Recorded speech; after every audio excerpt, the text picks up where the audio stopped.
in order to get to where we want to go, we've got to make our past work for us rather than our past hold us back.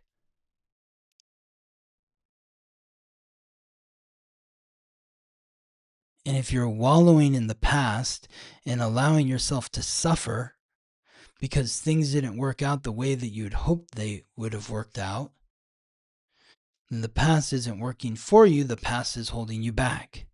And so Mars hammers the week home and is like, yo, enough.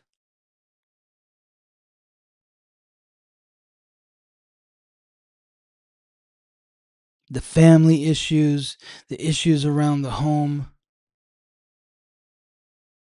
all the strain and the stress that is accumulated in your past, you've got to find a way to leave that baggage at base camp, or you're never going to be able to get to the top of the mountain. You can't carry all your baggage from base camp to the top of the mountain. So how do you leave it behind? Welcome to the Weekly Transit, your guide to understanding the current planetary and astral alignments. Together, we'll explore how to harness these cosmic frequencies, empowering you to reach your highest potential as you navigate the days ahead. I'm your host, Scott Tajarian. Welcome to the Weekly Transit. This is the week of January 5th to the 11th, where we will be covering 8 transits, highlighted by the Sun, Venus, and Mars, all forming conjunctions in Capricorn. We have this very unique, these very unique transits where the Sun, Venus, Mars, and Mercury are now all in Capricorn. The last time these 4 planets were all transiting through Capricorn at the same time was 1994. At the end of this episode, I'm going to share a new Substack essay which covers the historical significance of about the last 5 times, I think, that these 4 planets have transited through Capricorn. And so really, that's what this week is all about, because you've got the Cazimis, the Sun conjunct Venus, and Mars in Capricorn. Venus also conjunct Mars in Capricorn. And so it's about time, because Capricorn is the cardinal earth sign, symbolized by the goat, and ruled by Saturn, the god of wealth and time, the planet of restriction, responsibility, hard work, achievement, and authority. Capricorn also rules the land, real estate. And that's really what the historical essay is about this week, is about land and control and power over the land. If you didn't have a chance to listen to my interview with Joy Woodward on the outlook for 2026 and the numerology regarding 2026, I highly encourage you to take a listen to that episode. I released it last week. There's a lot of information in there that it will hopefully be very helpful to you in guiding you through 2026. Joy really goes into detail about what the numbers mean, what it means if it's a 1 month, a 2, a 3, a 4, all the way to 9. What if it's a 1 day or a 2 day or a 3 day? What should you be doing during those days? So a lot of great information that will hopefully support you in 2026. So let's get to the first transit, which involves the Sun, the giver of light, life, and vitality, and Venus, the goddess of love and beauty, the planet of relationships, both transiting through Capricorn, form a conjunction at 16 degrees in Capricorn. When we're looking at degree theory, this is the Cancer degree. And so there is a reflection of the past with regards to this conjunction, this cazimi. And cazimi is the term that many astrologers use to describe these alignments.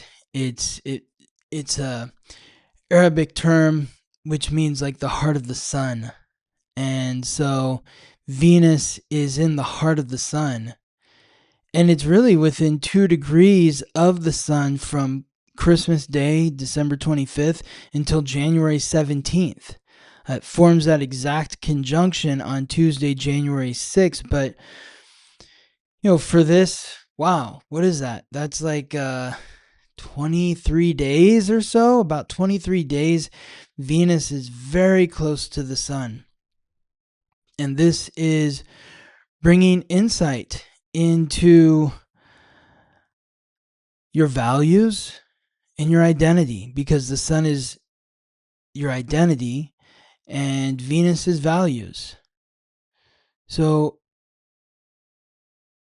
are you happy with the way that your love nature reflects who you are? And in terms of that Capricorn frequency, which is about work, responsibility, what are you spending your time on? Like, you may say that I'm this, I like that, but are you spending your time on what you say you are? Like if I say, I'm an astrologer, but I don't spend any time looking at the planets and stars or talking about where they are, or what that means, then am I an astrologer? I don't know. Maybe. I think about like John Lennon. I feel like I heard him in an interview one time say that like there was a period, I think when his son Sean was born, where he didn't like pick up a guitar for several years. Does that mean he's no longer a musician? No, of course he's a musician. He's a singer, songwriter. But this Capricorn energy is really encouraging us to hone in and focus on what it is we say we are, what we love. It's helping us to get back on the trail, so to speak. Maybe you're feeling lost in the wilderness. You were meant to follow this path to go to top of the mountain, and you got lost along the way. All this Capricorn energy is supporting us in getting back onto the path. And so it's very special that the sun and Venus are so close to each other for so long, because it's giving us this extended period of time to really shine some attention on our heart, what we love, and how we're spending our time, and whether or not this is all in alignment with ourselves. You think about especially the beginning of the year when so many people want to do New Year's resolutions. This will hopefully help you stay focused on whatever it is you set out to do. But like if you listen to Joy talk, she's like, really January is kind of a repeat of November in terms of the numerological energy. And so think about what was going on in your life in November, and January is a time for refinement. This Capricorn energy is helping, it's bringing about like some guardrails. Like I think about like going bowling, and when they put those guardrails in the gutters so that the ball never goes into the gutter, and it's going to hit the pins no matter what. That's what Capricorn is sort of doing here. It's creating a structure for you to follow a path that's going to lead towards your success. However, if you are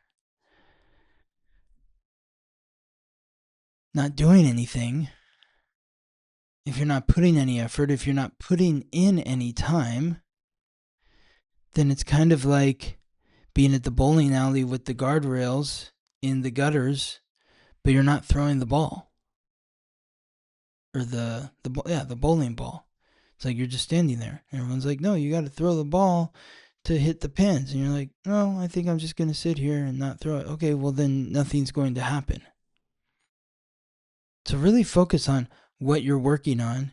And with the Venus energy as well, who are you working with? Because remember, Venus is the planet of relationships. So who are you on this journey with? Who is assisting you in climbing to the top of the mountain, and how are you assisting them in climbing to the top of the mountain?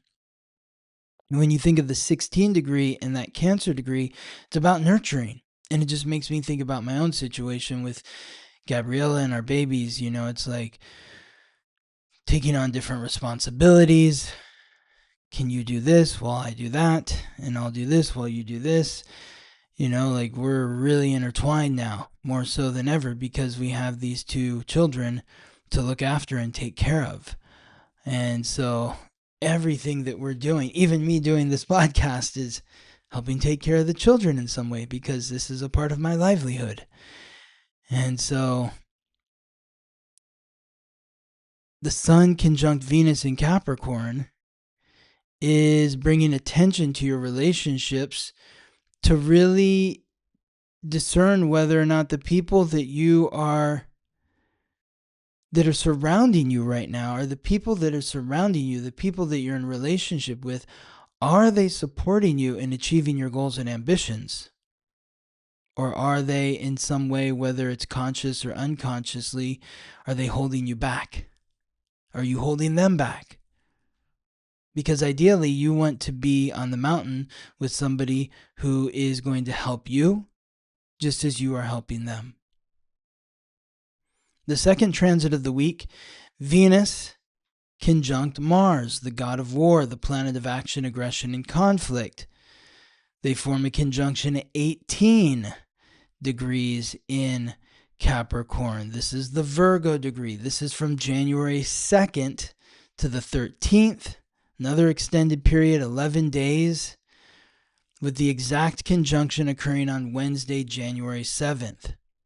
Mars is exalted in Capricorn. It's in a position of power. So Mars is giving you that motivation.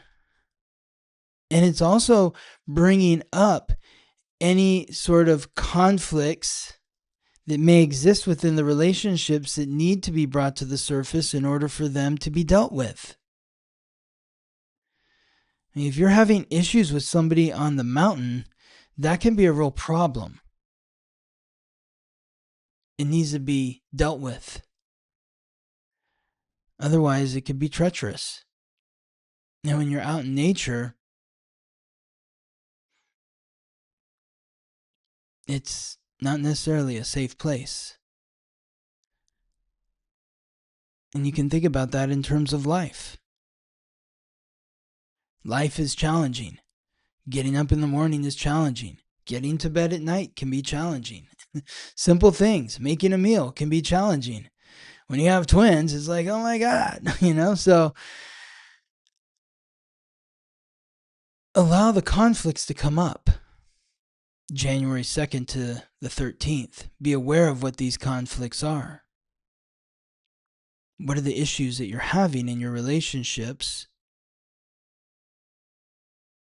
And hopefully the conflicts are going to help clear the energy that is stuck, that is stagnant, that's maybe holding you back and your partner, your lover, your friend, or your business partner from getting to where you want to be.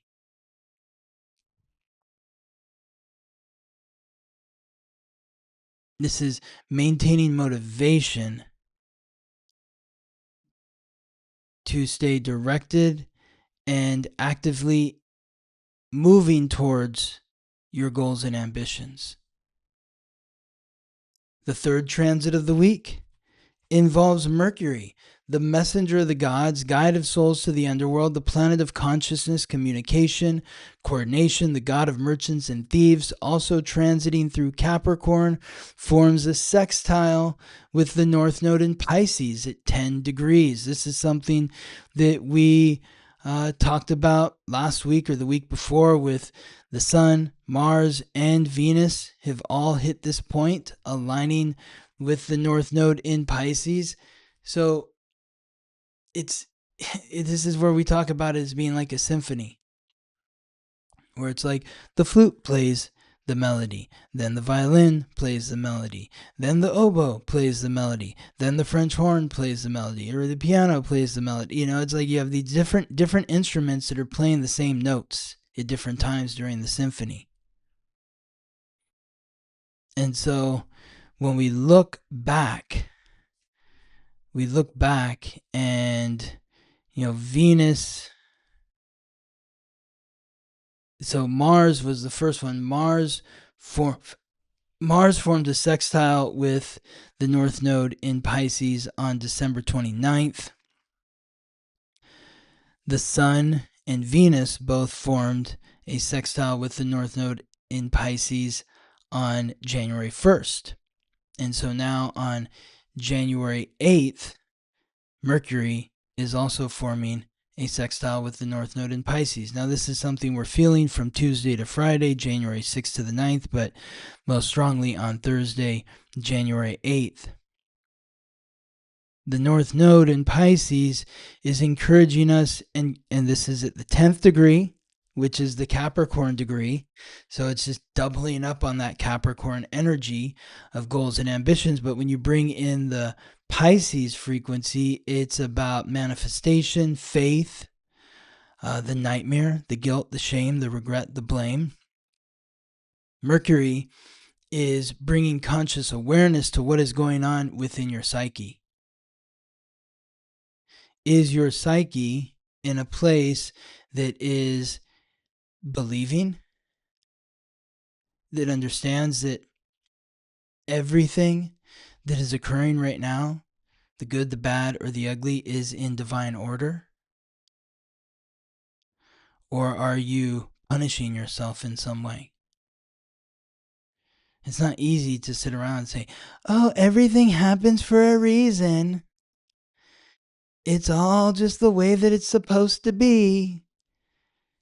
You know, it's so much easier to say that than to actually be there in that place when something horrible is happening to you.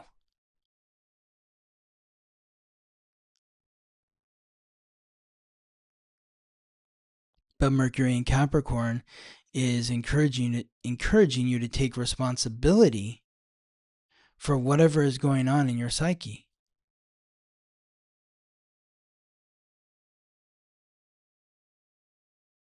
Because your attitude is such a big part of your success.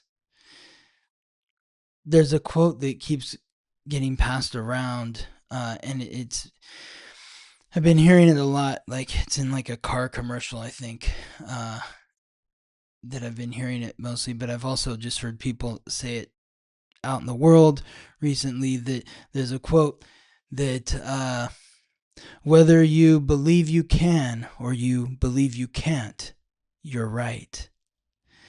And that quote makes me think of this aspect with Mercury in Capricorn sextile the North Node in Pisces. It's about taking responsibility for whatever you believe in. Do you believe you can climb to the top of the mountain?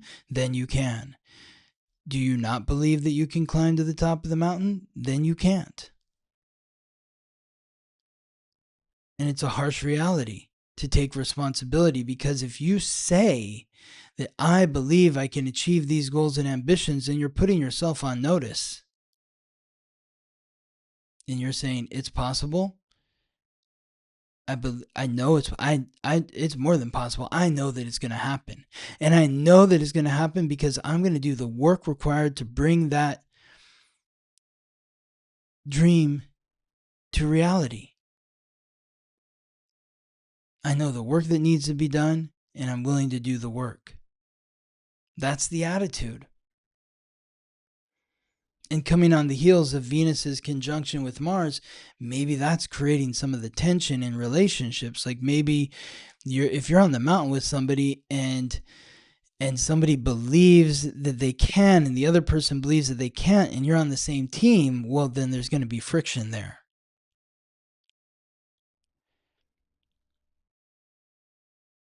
You see it a lot in sports, where a player will say, like, a team will win a big game, or maybe they were down a bunch of points and they came back. And what does the coach always say?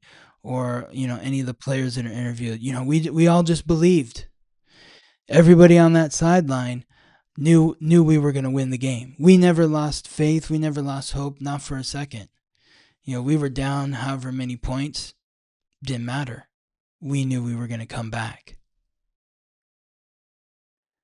But if there's a few people on the sideline that are like, oh no, again, we're losing, we're losers, we suck. Well, that's going to create some conflict with the other people that are like, no, come on. We need you to get your attitude right. We need you to refocus here. Because you saying we're going to lose is not helping us win.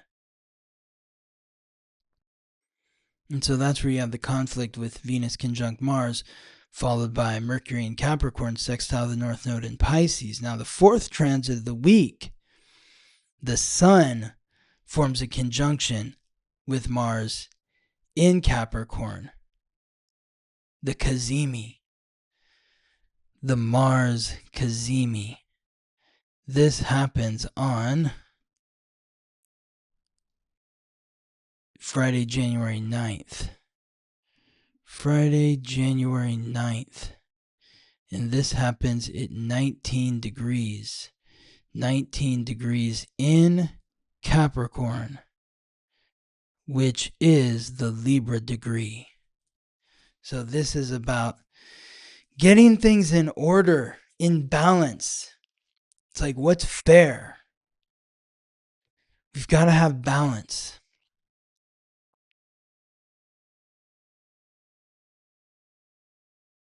In order to charge ahead, we've got to feel in balance.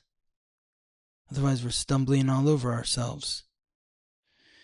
This conjunction with the Sun and Mars lasts from December 31st to January 18th, with the exact conjunction, again, Friday, January 9th.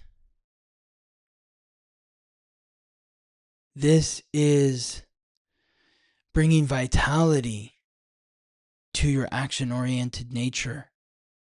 I think Mars is exalted in Capricorn because in order to ascend to the top of the mountain, you've got to have some motivation. You've got to have the energy to climb. And so by the time we get to Friday, there's a real opportunity for a boost. And that boost is going to come when you just go back to the first transit and you think of the Sun conjunct Venus. It's like, okay, let's look at our relationships. Let's look at the relationships that we have that are supposed to be supporting me and achieving my goals and ambitions. Are they in right order? Venus is the planetary ruler of Libra. And remember, this conjunction between the Sun and Mars is at the 19th degree, which is the Libra degree. So then Venus forms a conjunction with Mars, and that brings up any conflicts that need to be addressed so that we can move through the energy that's stuck. Then by the time we get to the third transit with Mercury in Capricorn sextile the North Node in Pisces, it's about taking responsibility for our mental attitude, our mental fortitude, or lack thereof. It's about taking responsibility for the guilt, the shame, the regret, the blame. It's about taking responsibility to show yourself compassion so you can integrate these thought patterns and memories with understanding, forgiveness, and love for yourself. And that's when the dream can become a reality. And if you get to that point when the Sun is conjunct Mars, now you've cleared your mind and your focus is instinctual. It's not even about whether I believe or I don't believe. The belief is so deep within you that you are just acting or reacting to the circumstances that surround you. And it's what's supporting you and energizing you towards your goal. So 2 resources to start 2026 with clarity. First, the 2026 Astrology Guide. This is your roadmap to the year, month by month, week by week, every major transit, every major eclipse, every retrograde. I walk you through how to work with the energy, not just what's happening. The centerpiece is the Saturn-Neptune conjunction in Aries on February 20th, the first time these planets have conjoined in Aries in over 300 years. At this time, it happens at 0 degrees, which is like a double Aries point, the very first degree of the zodiac. This is where the wheel begins. Literally, it's the first degree of the entire wheel. So this is as close to a true cosmic reset as we get. The second resource is a written birth chart reading. 25 to 35 pages covering your entire chart, every house, every planet, every major aspect. Clients are always asking me, I want to learn about the houses, or I want to learn about everything is here in this. For each placement, I give you the gift, the challenge, and how to work with the energy. I have sample readings on my website for Princess Diana, Jimi Hendrix, and Steve Jobs, so you can see the depth of what is provided in these written birth chart readings before you commit. One is your roadmap to the year. The other is your roadmap to yourself. Both available now at theweeklytransit.com. The 5th transit of the week, Venus forms in opposition to Jupiter, the god of thunder, lord of justice, the planet of luck and expansion, which is transiting retrograde through Cancer at 20 degrees. This is the Scorpio degree. Oh, Scorpio degree. This is occurring from January 7th, Wednesday, to the 10th, Saturday, with the exact opposition occurring the same day as the Sun's cazimi, the Mars cazimi in Capricorn, the Sun conjunction with Mars in Capricorn, Friday, January 9th. Friday is Frigg, the Old Norse god, which is associated with the Roman god Venus. So it's Viernes, the day of Venus. And this is helping us look at our past.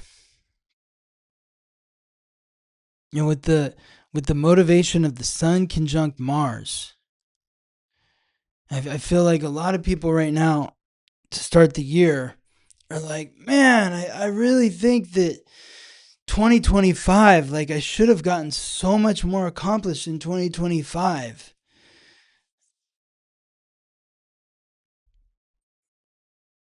And I feel like I'm at the bottom of the mountain again.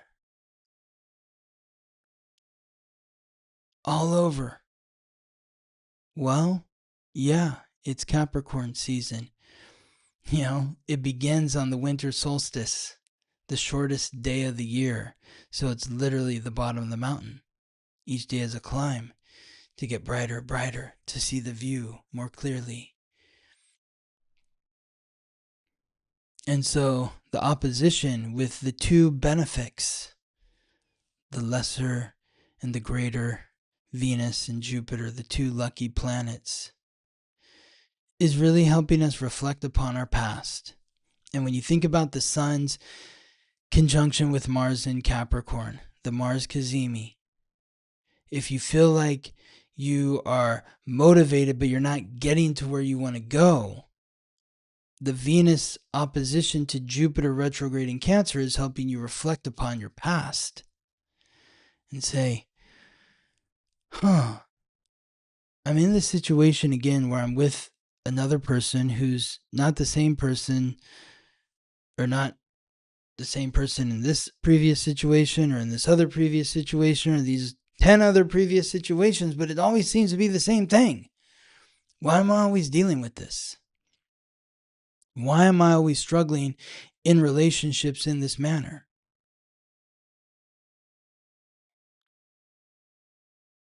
I've had partners before in business. It didn't come to fruition in the way that I wanted it to. Why is that? What's going on here? I need clarity. That's what Venus's opposition with Jupiter retrograde in Cancer is about. It's about taking an honest look at your past and the origin of your relationships. What is the story of your relationships? What is the arc of your relationships? Where do they begin? Where's the middle? Where do they end? How do they change? How do you change through these relationships? Hopefully, this transit is going to help you see the past differently than you've seen it in the past. To see the past differently than you viewed it in the past. We're able to look back at these relationships and say, I guess I don't have to really hate this person as much as I thought I did. I learned a lot from this relationship, and it's helped me be the person that I am now.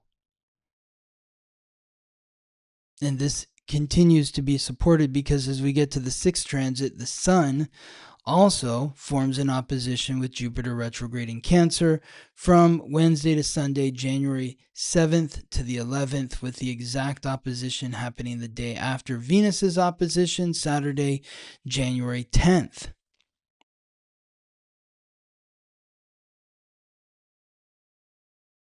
This is illuminating the past. This is potentially creating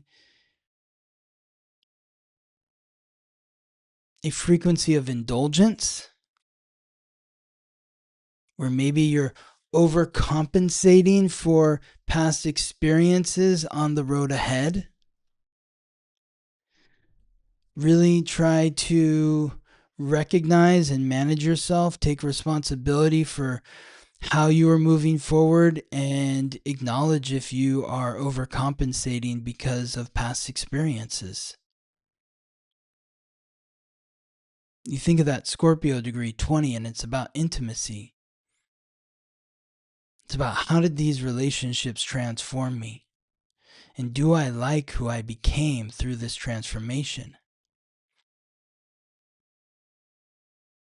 The answer may be no. Or maybe yes, but it could be no. And if the answer is no, then use this time to focus on the transformation that needs to occur in order for you to feel better about yourself through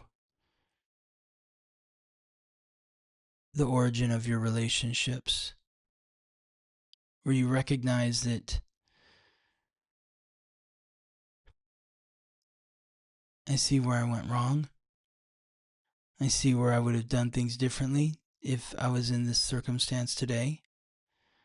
I'm upset at myself for doing what I did, whatever that may be. Now I need to show myself some kindness. Because it's the kindness and the nurturing that will support you in encouraging the ascension. And hopefully giving you the greater courage to be vulnerable in your present relationships. You know, a lot of times we bring baggage from past relationships into present day relationships. That it's not to say that the present day relationships have nothing to do with the baggage. Obviously, there's something that's going on in the present day relationship that's bringing up something from the past. But these oppositions between Venus, the Sun, and Jupiter are awakening the senses and bringing to light what's at the root of this baggage that you're bringing into the present day relationship, so that you can clear it out. Now, just to add even more spice to these transits, at 7:49 a.m. Pacific time on Saturday, January 10th, the Sun in Capricorn will form a square with the Moon in Libra at 20 degrees. The Moon's the planet of emotions, the planetary ruler of Cancer, transiting through the cardinal air sign. symbolized by the scales and ruled by Venus, Libra. So Saturday morning, there could be feelings, maybe it's happening Friday night, where it doesn't feel fair. Things don't feel fair. You're like, I want to achieve these goals, and you're standing in the way. You're standing in the way of my success, which is ultimately your success too, because we're in a relationship. So it's like when I succeed, you succeed, and it feels like you're holding me back from succeeding. This is some of the conversations that may come up here. This half moon or quarter moon brings up tension. Everybody likes to talk about the new moon and the full moon and how those bring tension, but these quarter moons or half moons, they bring up tension too, a lot. And the tension here is between goals and ambitions, the sun in Capricorn, and the feelings that exist within relationships.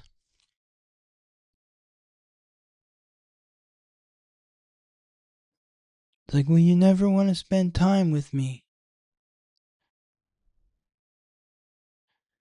I don't get to see you. Yeah, well, I've got to pay the bills, right? I got to do the work, So here's the tension. How do we find that balance? And ultimately, it comes down to managing the time, because that's what Capricorn's about, right? So whatever tension comes up here between what is desired in relationships and what is needed in work, it's just about finding a better way to manage the time. And that goes back to, Venus conjunct Mars at 18 degrees in Capricorn. I mentioned how that's the Virgo degree, but I didn't really go into like what that could mean. And I think of that as like it's finding that structure in your daily life. It's about creating an efficiency in your daily life. It's about creating a schedule that allows for greater efficiency in your daily life.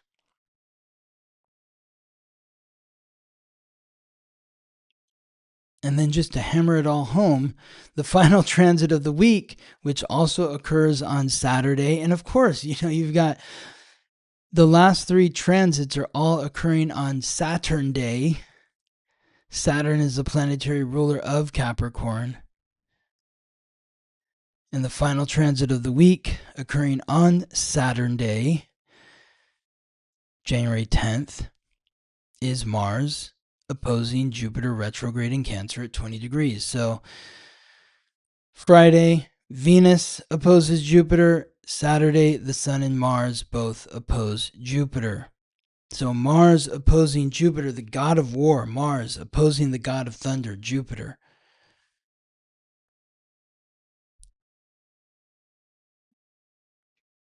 That's hammering it home.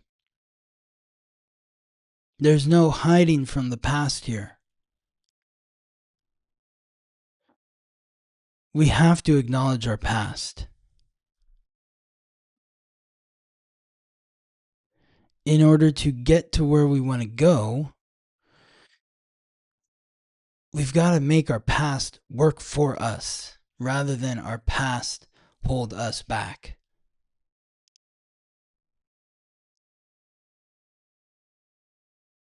And if you're wallowing in the past and allowing yourself to suffer because things didn't work out the way that you'd hoped they would have worked out, then the past isn't working for you, the past is holding you back. And so Mars hammers the week home and is like, yo, enough.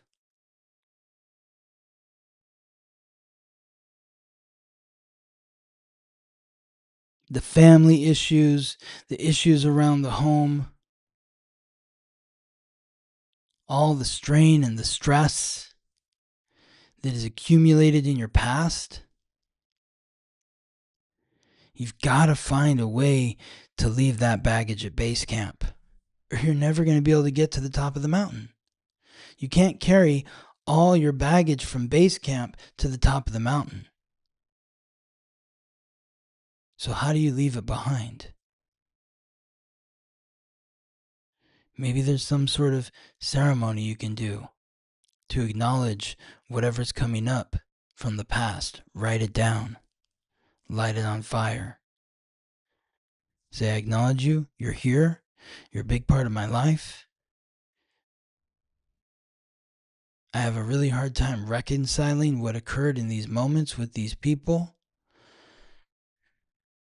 I feel hurt. I feel pain. I don't know if I'll ever fully get over it. But I know that I can't carry it with me in the way that I have to this point. I need to find a way to shift the energy.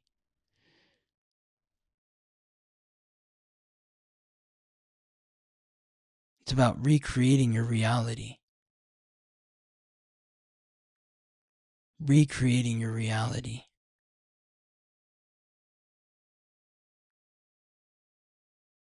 People say, fake it till you make it. That's the thought that's coming up for me right now. In recreating your reality. Reinventing yourself. Restructuring. Capricorn is about restructuring. Rebuilding. Now, this is the sign that rules real estate. Sometimes the home needs to be refurbished, remodeled, torn down to the studs, demolished completely and start over from the beginning. What are those circumstances for you? But something monumental feels to be happening right now at the end of the week, because you just look at this chart.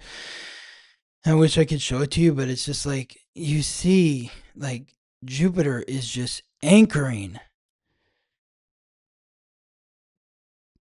the Sun, Venus, and Mars.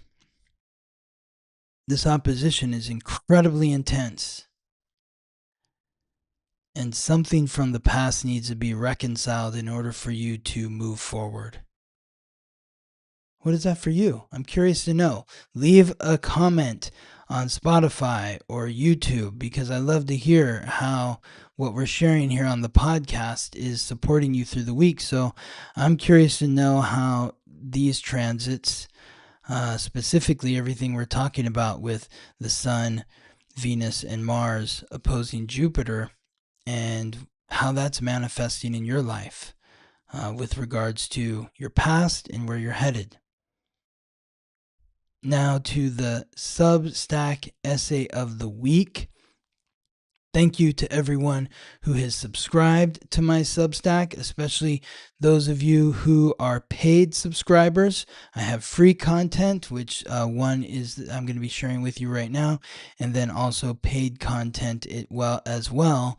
The free content is generally pop culture or historical based. The paid content is focused on 4 questions regarding different transits, different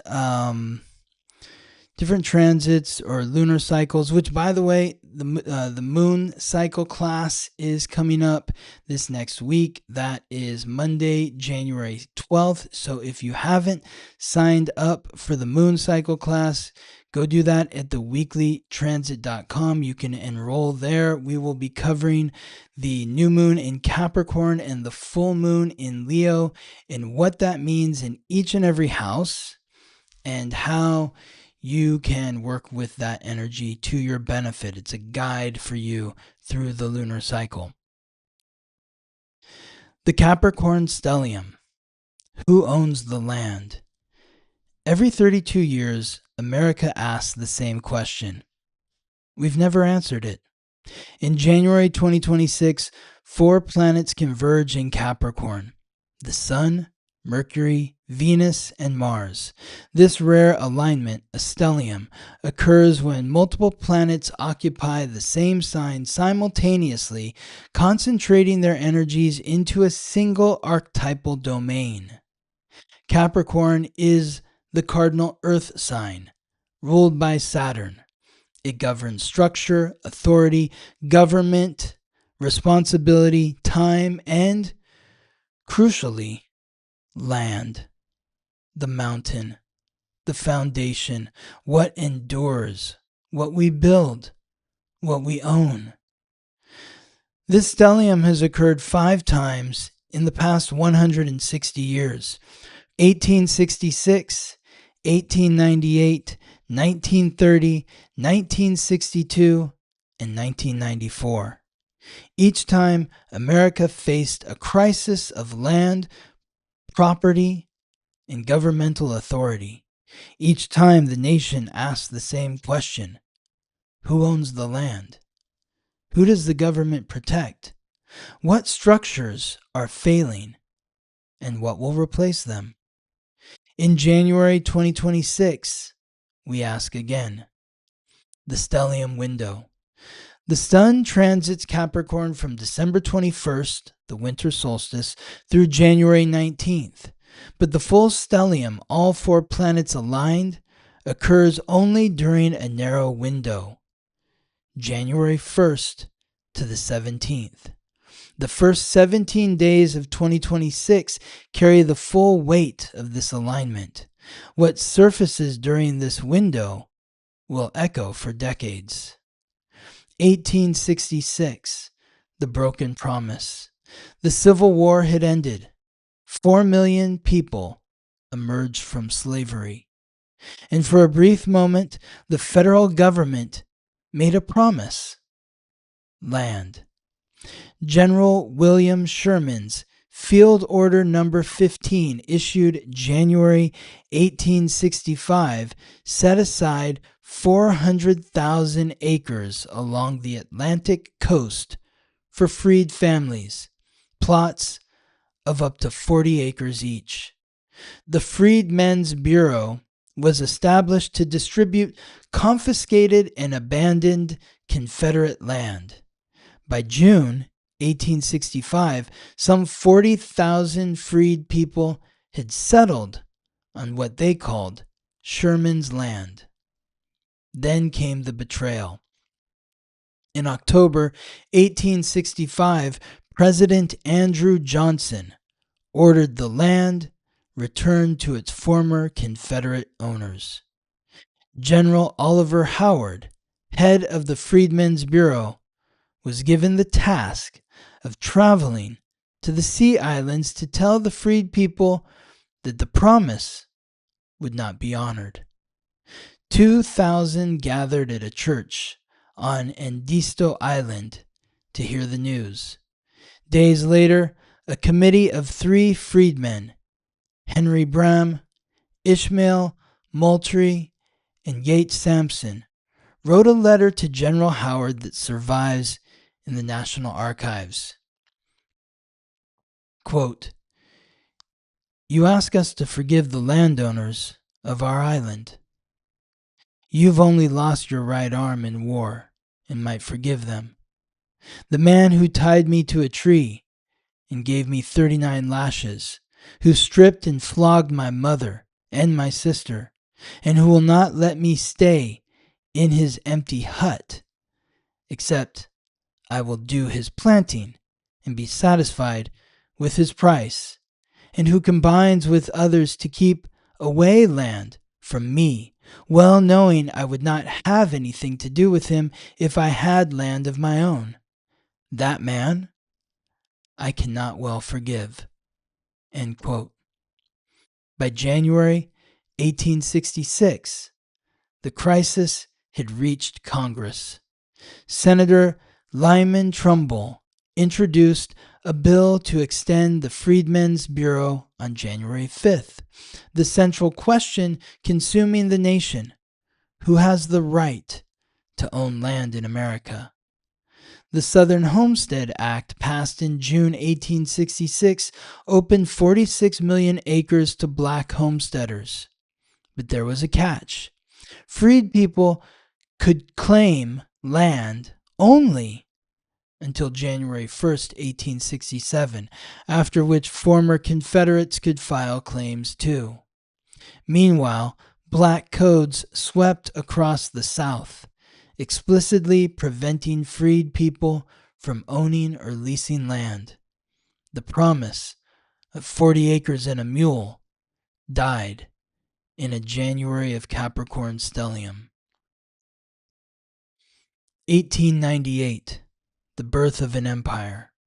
On January 25th, 1898, the USS Maine entered Havana Harbor. 3 weeks later, the ship exploded.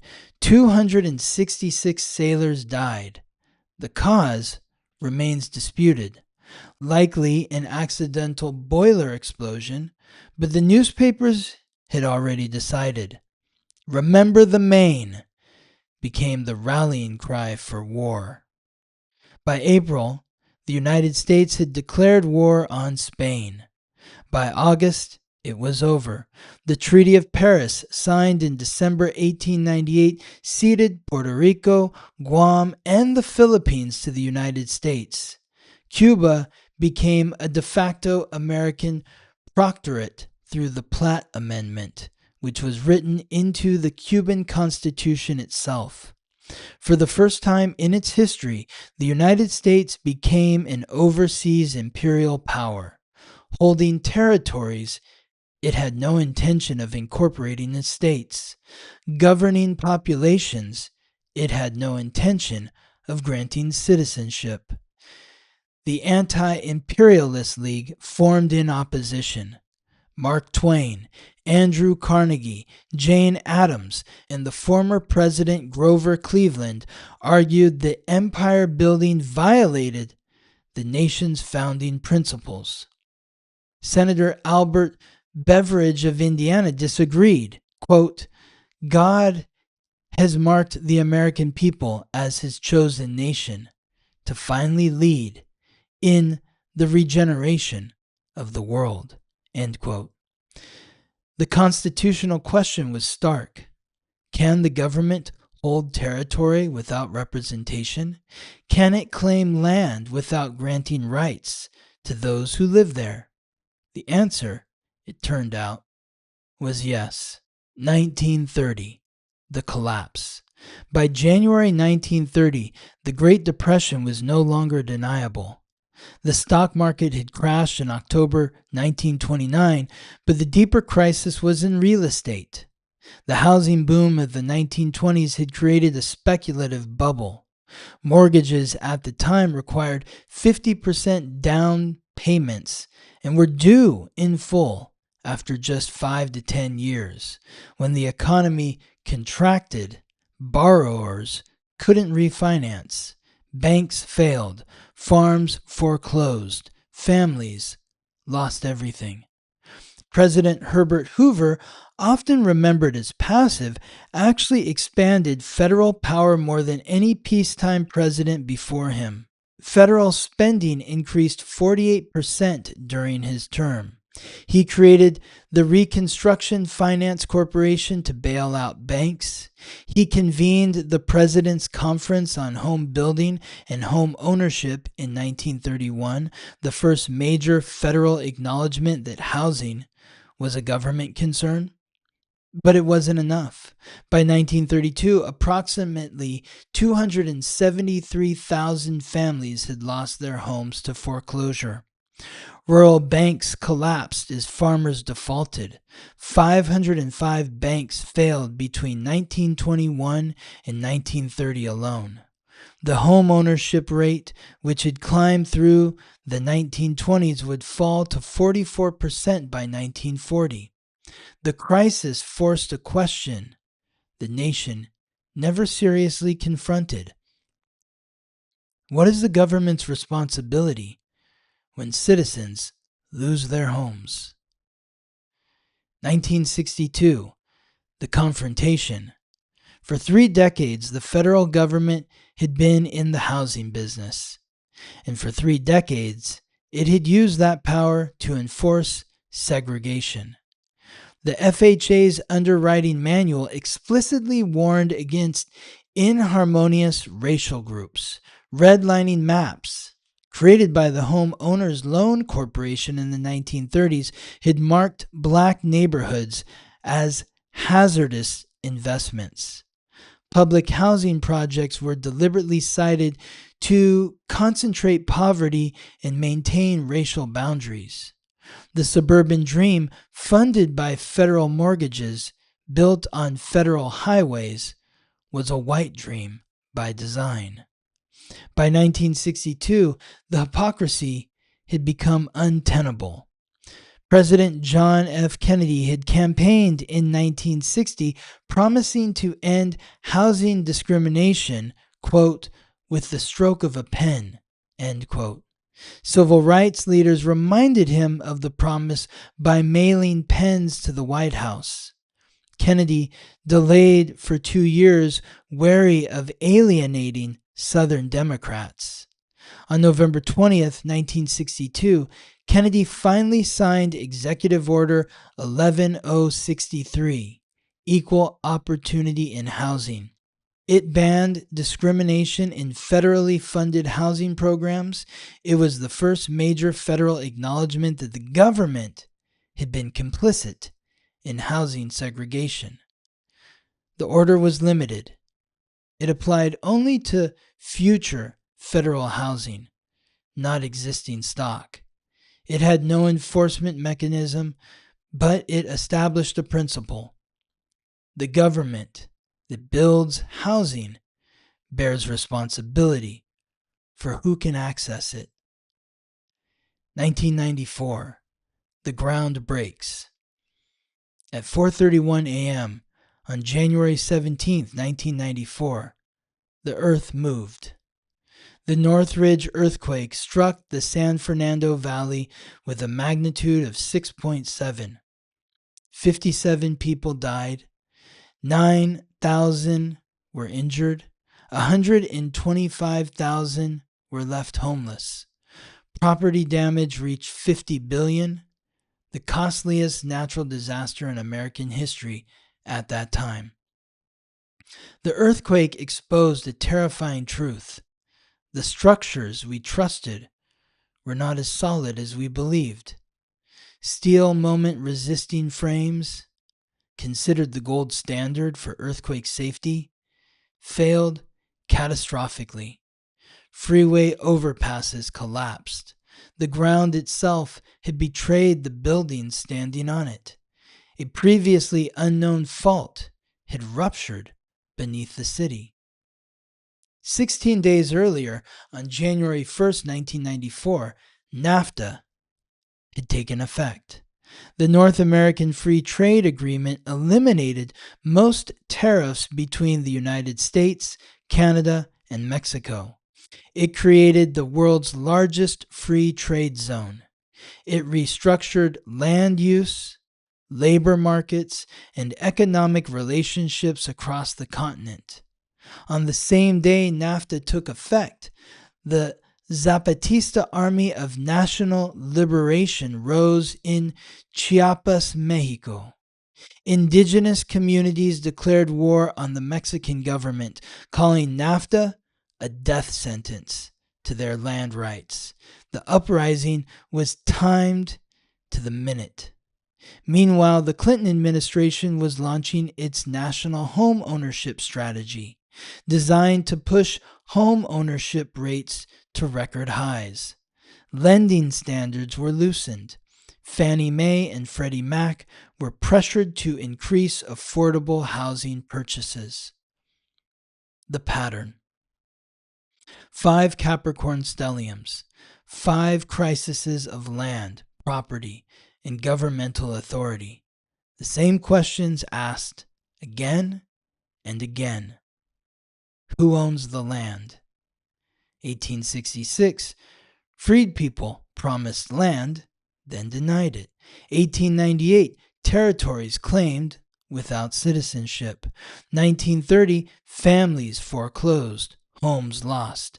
1962, Black Americans denied access to federally funded housing. 1994, indigenous land rights challenged, ground itself unstable. What is the government's responsibility? 1866, to redistribute land or to protect existing owners. 1898, to expand or honor founding principles. 1930, to intervene in markets or let them correct. 1962, to enforce equality or defer to local discrimination. 1994, to promote ownership or regulate risk. What structures are failing? 1866, the promise of Reconstruction. 1898, the boundary between republic and empire. 1930, the private mortgage system. 1962, the legitimacy of segregated federal policy. 1994, the physical and financial ground beneath us. What long-term consequences are being seeded? Every stellium plants seeds that bloom decades later. The promise broken of 1866 shaped the inequity that 1962 tried to address. The imperial expansion of 1898 created entanglements we still navigate. The housing structures built after 1930 enabled both the suburban boom and the discriminatory redlining that followed. The loose lending of 1994 collapsed in 2008. What do we do in January 2026 that will shape 2058? 2026, the reckoning. The housing affordability crisis is no longer a regional problem. It is national. Mortgage payments have increased 82% in 5 years, while wages have risen only 26%. The gap between income and home prices has become a chasm. Multiple forecasters have dubbed 2026 the Great Housing Reset. Not a crash, a grinding, years-long correction. For the first time since the Great Recession, income growth is expected to outpace home price growth. Mortgage rates may fall to the low 6% range, but 80% of current homeowners hold rates below that. They cannot afford to move. Inventory remains 12% below pre-pandemic levels. The market is frozen. Multi-generational living is increasing. 6% of adults moved back with parents in 2025. Chosen configurations, roommates, extended family, cooperative arrangements are replacing the nuclear family home as the default aspiration. Policy responses are emerging. Bipartisan support of YIMBY, Yes in My Backyard legislation. Proposals for a national housing emergency declaration. Zoning reform. ADU expansion. The fundamental question: will the government intervene to make housing accessible or protect the asset values of those who already own? We have been here before. In 1866, the government chose existing property owners over freed people seeking land. In 1898, the government chose expansion over constitutional consistency. In 1930, the government built structures that would define housing for a century, some enabling access, others encoding discrimination. In 1962, the government acknowledged its complicity in segregation, incompletely, insufficiently, but decisively. In 1994, the government chose to promote ownership at any cost, and we paid that cost in 2008. What will we choose in 2026? The questions. The Capricorn stellium does not cause crisis. It reveals them. It illuminates what structures are failing, what foundations are cracked, what responsibilities have been deferred. As the Sun, Mercury, Venus, and Mars converge in Capricorn this January, ask yourself, what am I building? And on what foundation? Capricorn demands that we examine the structures of our lives, not just physical structures, but the systems we depend on, the institutions we trust, the assumptions we've inherited. Are they sound? Are they just? Will they hold? What authority am I granting, and to whom? Saturn rules Capricorn. Saturn is the father, the boss, the government, the rule of law. The stellium asks, who holds authority in your life? Is that authority legitimate? Is it earned? Is it serving the greater good, or only its own perpetuation? What responsibility am I avoiding? Capricorn is accountability. It is the recognition that actions have consequences, that choices compound over time, that the structures we build or fail to build will shape generations we will never meet. What responsibility have you been deferring? What weight have you been unwilling to carry? Who is being left out of the structure I benefit from? This is the shadow question of every Capricorn stellium.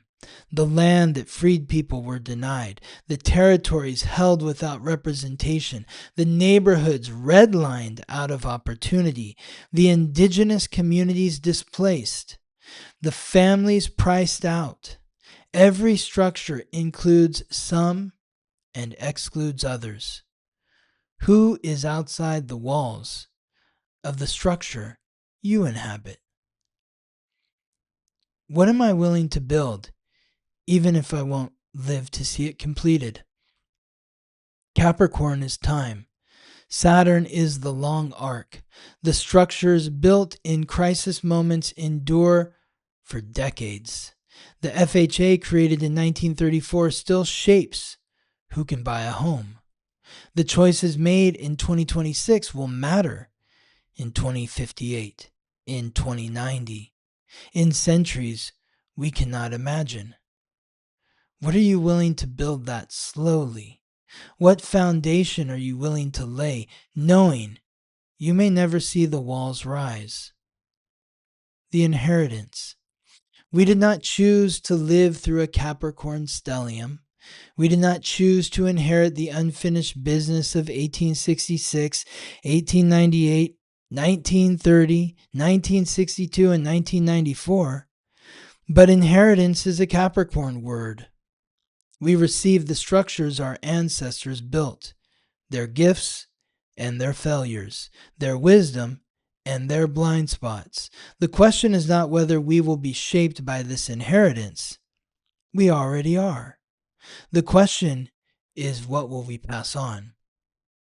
160 years of asking who owns the land. 160 years of asking what the government owes its people. 160 years of building structures that include some and exclude others. In January 2026, we ask again. This time, how will we answer? What structures in your life are you examining? What responsibilities are you ready to accept? What do you hope to build that will outlast you? Share your reflections. Your willingness to face the weight of Capricorn might help someone else shoulder theirs. I hope this message has been helpful to you. I hope what we shared here will support and empower you through the week ahead. And I look forward to reconnecting with you next week. Thank you for listening to the Weekly Transit. If you're curious to learn how these transits or any other transits may be affecting you, or if you're interested in learning more about your astrological code, contact me for a reading at theweeklytransit.com. This episode was produced by me, Scott Tajarian. Music written by Ben Leinbach from Listen Deep by Amber Herzog Lyman. Wishing you all the best as you ride the planetary waves.